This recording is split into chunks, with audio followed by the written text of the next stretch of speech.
نکاح کو نصف ایمان کہا گیا ہے کہ آدمی کا نصف ایمان مکمل ہوتا ہے جب وہ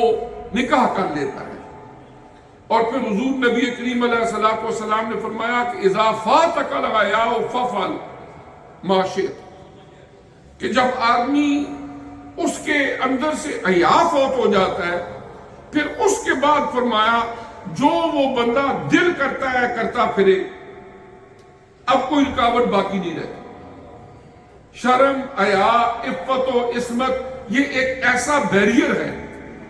کہ جب انسان کے آگے رہتا ہے روحانی طور پر کہ اس کے اندر شرم ہوتی ہے، حیا ہوتی ہے، وہ بے حیائی کی طرف جانے کو گناہ سمجھتا ہے، تو کیا ہے اس وقت تک وہ انسان اپنے ایمان کو بچاتا رہتا ہے، لیکن جس وقت یہ بیریئر اٹھ جائے اور بے حیائی وہ اس کو بے حیائی سمجھے ہی نہ اور شرم و حیا کو شرم و حیا سمجھے ہی نہ، تو آقا علیہ السلام نے فرمایا اذا فاتک الحیاء فافعل ما شئت، جب تجھ سے حیا فوت ہو گیا تو پھر جو مرضی ہے کر، اس لیے کہ اب تو مکمل طور پر شیطان کے شکنجے میں۔ شیطان وہ کیا چاہتا ہے؟ وہ یہ چاہتا ہے کہ کسی نہ کسی طریقے سے اولاد آدم سے شرم و حیا کی اس دولت کو چھینے۔ اگر حضرت آدم اور حضرت مائی حوا علیہ السلام کا قصہ پڑھے تو وہاں پر بھی اس چیز کا اشارہ آپ کو ملے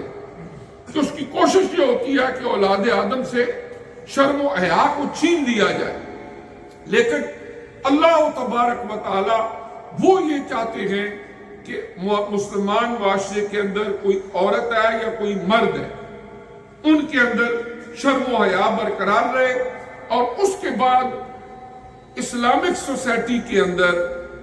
اسی لیے نکاح کو آسان بھی کیا گیا اور اس کی اہمیت کو بھی واضح کیا گیا،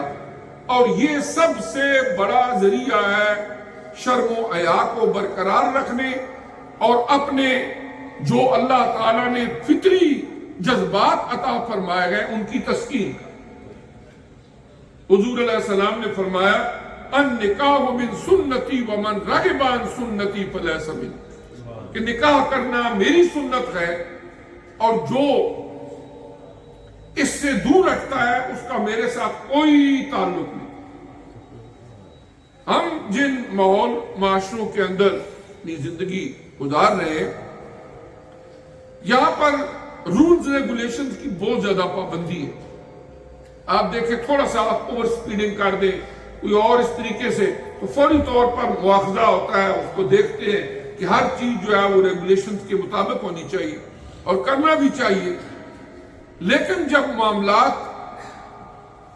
جنسی حوالے سے یا ایک مرد عورت کے آتے ہیں تو وہاں پر ایک بہت بڑا خلا پیدا ہو جاتا ہے اسلامی تعلیمات اور یہاں کے معاشرے۔ اگرچہ مجبور نہیں کیا جاتا، کوئی ہمیں نہیں کہتا کہ تم بے حیا ہو، آپ شرم و حیا کے ساتھ زندہ رہیں تو آپ کی اپنی مرضی ہے، البتہ جو ماحولیاتی اثرات ہیں وہ ضرور ہے۔ اس کی وجہ کیا ہو سکتی ہے؟ ہم بحیثیت مسلمان اگر اپنے آپ کو دیکھیں، ہمارا قرآن پاک ہمیں شرم و حیا کی تعلیم دیتا ہے، نکاح اس پر ایمفسائز کرتا ہے۔ آقا علیہ السلام خود بھی نکاح کیے،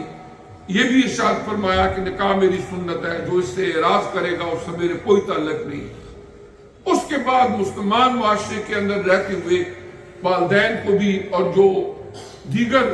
ڈگنیٹریز ہیں ان کو بھی کہا گیا کہ اگر کوئی عورت مثال کے طور پر بیوہ بھی ہو جاتی ہے تو فوری طور پر کوشش کرو کہ جب عدت پوری ہو جاتی ہے نکاح کا اہتمام کرو، تاکہ معاشرے کے اندر کوئی ایسا خلا نہ رہے کہ جہاں سے بے حیائی کا دروازہ کھل سکے۔